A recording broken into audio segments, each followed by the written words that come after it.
حقيقة هذا اليوم غادي يبقى مشهود الذاكرة السجنية،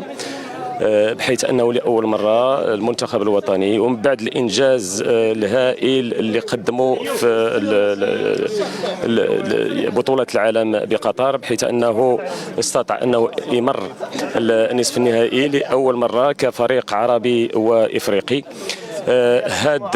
المبادرة وهذه الالتفاتة من الفريق الوطني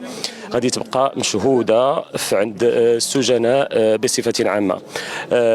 وهذه الغبطة وهذا السرور اللي دخلوا على هذه الشريحة من المجتمع اللي ولو أنها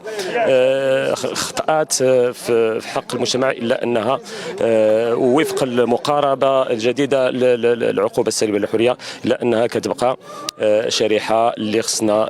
كاملين نشتغلوا من أجل إعادة الإدماج ديالهم. كما تفضلتوا هذه الزيارة كتجي في إطار الجامعة الربيعية، وهذه الجامعة كتعرف الآن النسخة ديالها رقم 12، واللي تميزت به هذه النسخة هو أنها خدات واحد الموضوع ذو رهينية كما العادة أن الجامعة في السجون تختار دائما مواضيع ذات رهينية، وهذا الموضوع ديال هذا النهار هو موضوع تتعلق بالرياضة داخل المؤسسات السجنية لإعلاء القيم الوطنية ودعامة التأهيل لإعادة الإدماج، نظرا لما للرياضة من أهمية ومن آثار إيجابية في تقويم السلوك وفي تكريس مجموعة من القيم لدى النزلاء المؤسسات السجنية.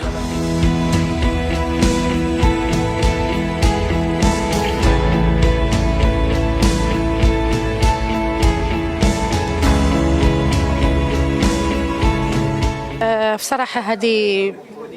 مفخرة لنا، هذا ما كانش غير حفل بالنسبة لنا كنزلاء، هذا عرس كروي خلوا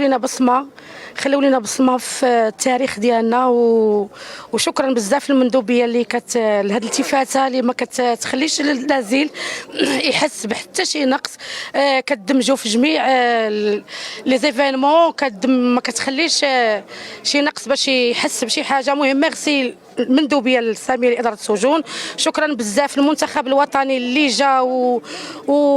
وشرفنا في المغرب، شرفنا هنا، شرفنا في خارج المغرب، وكنشكروه وشكرا بزاف لكم. شرف كبير هذا، المنتخب الوطني المغربي جا شرف الحضور ديالو بوسط المؤسسه،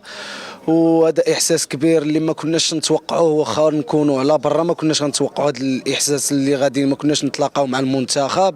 وشكرا للمندوبيه العامه، وشكرا لاداره السجون، وشكرا على هذه المجهودات اللي داروا معنا، وحنا تنشكرهم من بزاف د الحوايج.